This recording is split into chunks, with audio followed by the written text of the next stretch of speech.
Seahawks Today, powered by Chat Sports. Tyler Jones here with you. Today's show is presented by Aura, the all-in-one digital safety company. We'll tell you more about what they do later on in today's show. You can check them out online, aura.com/chatsports. Today, it is our Seahawks Rumors Mailbag. You have questions. I have answers.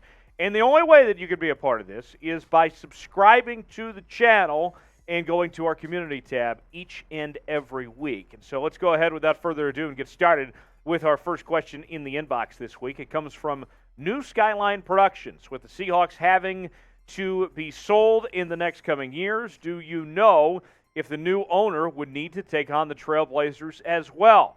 Somewhat hoping we get the Sonics back through all of this. So, very interesting idea there. And through the last couple of weeks, this has all developed pretty fast.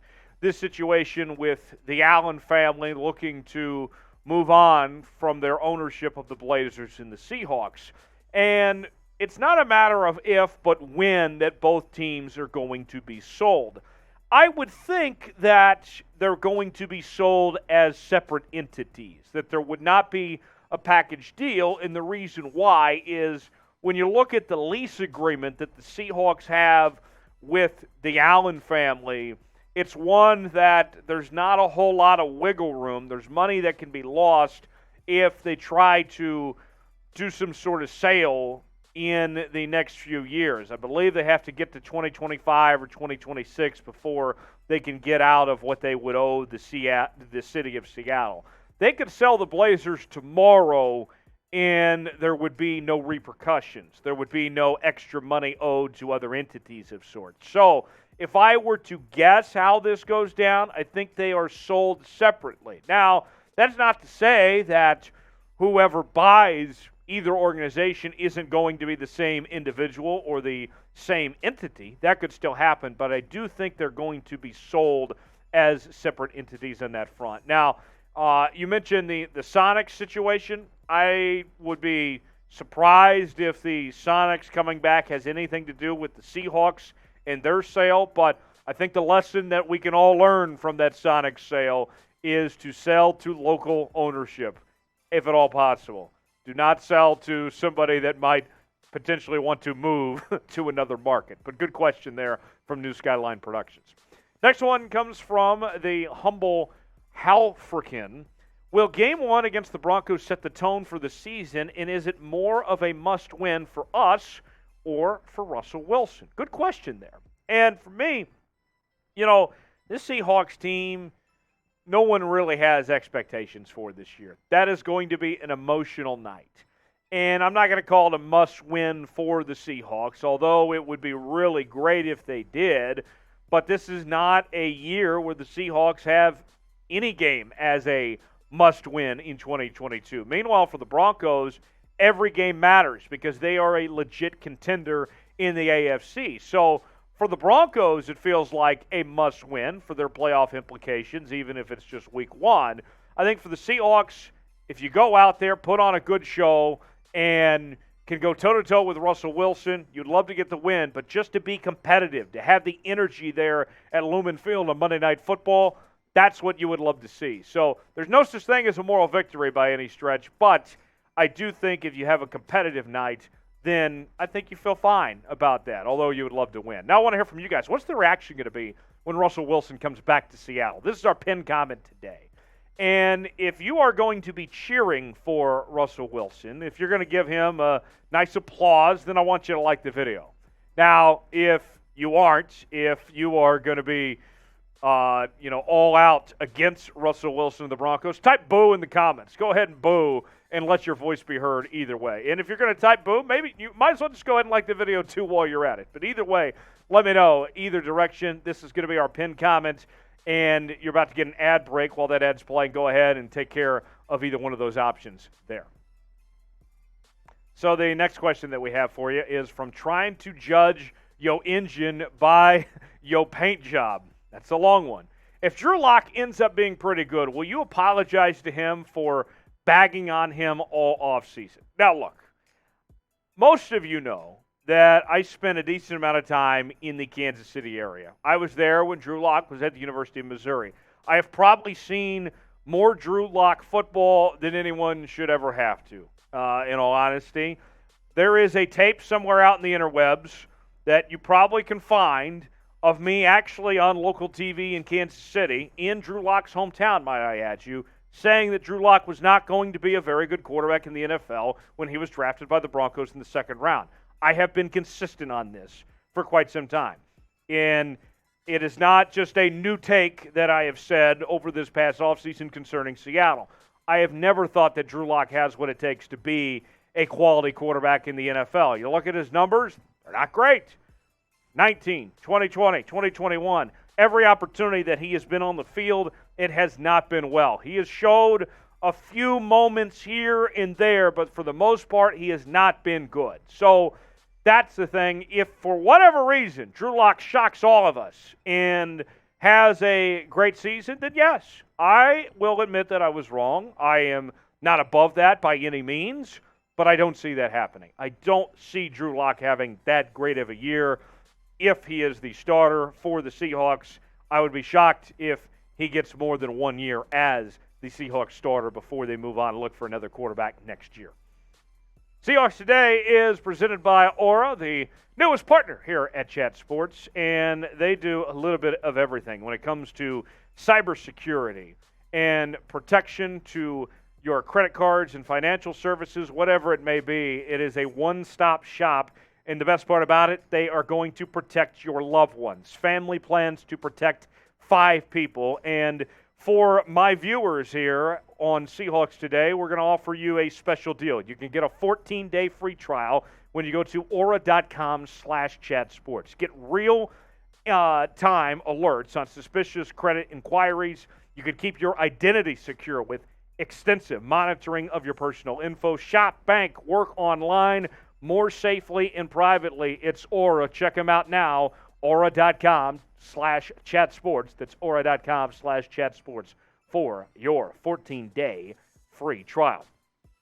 Next question in the inbox comes from Dalton. Dalton wants to know, will Jordyn Brooks be the next Bobby Wagner? Now, look, we know that Jordyn Brooks, he comes in as the guy that is now going to lead the defense. He will be calling the shots and the guy that Pete Carroll turns to lead the way for this group. But that's high expectations. That's high pressure to call him Bobby Wagner, because I think Bobby Wagner is going to be a Hall of Famer. So for me, that's a bridge too far. I think that's a little asking too much for Jordyn Brooks. But he could be a very good player, and he can be a Pro Bowl caliber player.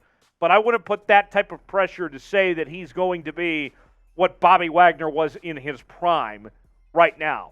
Could he be down the line? Maybe so, but I'm not ready to go there yet to put him on the same pedestal as far as Bobby Wagner goes. But I have high expectations for Jordyn Brooks. I think he's going to have a big year. He had a lot of tackles last year, 184, 10 tackles for loss. I expect that sack number to come up quite a bit as well as the fumbles and the fumble recoveries. He's going to be more than just a tackler. I think he's going to be a good all-around linebacker for this Seattle Seahawks team. Now, I want to hear from you guys. It is summer, first week of June. I am in Chicago and enjoying myself and going to Wrigley for the first time. And it's a part of what we call around here the Summer of Jones. And I've been doing this each and every year the last several summers. And I just live my best life and have a good time. You know, I live every day like it's my birthday throughout the Summer of Jones. And I want to hear from you guys. What are your summer plans? How are you spending your summer? And here's what we'll do for you. If you tag me at Tyler Jones Live on Twitter and use the hashtag SummerOfJones, not only am I going to retweet you, but I'm going to follow you if you tell me what your summer plans are. You know, I'm going to go to a lot of places. I'm going to try new things, and I'm going to have a great time. That's what I'll be doing. Chicago this week, College World Series in a couple weeks, a few other things here and there.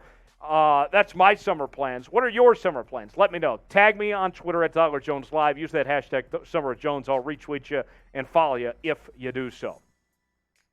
Next question comes from Nicholas Newton. Nicholas wants to know, when are we getting or going after Baker Mayfield? Browns restructured him so it would be cheaper for a team to want to take him in a trade. Tyler, your thoughts, please. Okay, so we talked about this earlier in the week with this Seahawks situation, that the next few weeks are huge for Drew Lock, not only in this quarterback competition with Geno Smith, but also to convince Seattle that they don't need to bring in Baker Mayfield or another quarterback. Look, it's no secret I like Baker Mayfield. I'd like to see him in Seattle, but I think what is going to happen, one way or another, whether the Seahawks bring in Mayfield or not, I would expect that to be figured out within the next 2 or 3 weeks. Let minicamp go by, these OTAs, see how Drew Lock gels with this offense. And if they like what they see from Drew Lock, then I don't think they bring in Mayfield. If they have concerns, if there's some red flags from what they see over the next few weeks, then I could see a deal for Mayfield getting done. And that's also assuming that Carolina doesn't get to him first. So that's the timetable. It all comes down to Drew Lock. That's what it is. Whether the coaches like what they see from him or not, we'll see. But that's what I look at as sort of the timetable goes. These next few weeks are critical, more critical than what people realize. Seahawks Today is bringing you coverage each and every day of this Seattle Seahawks team right here on the channel. And if you want to be a part of the next mailbag like you're seeing right here, then you got to subscribe. So subscribe now so you never miss a moment of the show and you can be a part of next week's mailbag. You send in your questions to our community tab. That's on youtube.com/Seahawks TV. Subscribers only. Go ahead and subscribe now for free. youtube.com/Seahawks TV. A couple more questions for you before we go this week. Darren wants to know, biggest strength and weakness for the Seahawks. Well, let's go ahead and take a look at kind of the summer outlook of sorts for the Seahawks right now. According to the guys at Sports Track, the Seahawks have a little less than $14 million. And this number is kind of all over the place. I look at one website, it says 7, another says 14. So that's why I'm telling you what Sports Track says. They say it's just less than $14 million. The strengths of this team are the wide receiver and the safety spots. Look, at wide receiver, Tyler Lockett and DK Metcalf are as good as any 1-2 combo in the league. The safety spots, Jamal Adams and Quandre Diggs, when healthy, are a dynamic duo for the safety position. But both guys recovering from surgery right now. So at full strength, I like those two positions best. Weakness, obviously quarterback. If you're going to go with Geno Smith or Drew Lock, that is a big weakness. No ifs, ands, or buts about it. Defensive line needs some help. D-line is not that great right now for this Seahawks team. In particular, they need help at the defensive tackle spot. I like what they did bringing in Boy Mafe at the edge rusher, but they still need some more help when it comes to the D-tackle spot. So that's how I would evaluate the strengths and weaknesses of this Seahawks team right now. Thanks for the question. Another one, this one comes from Micah. Is the Seahawks, are they being overlooked?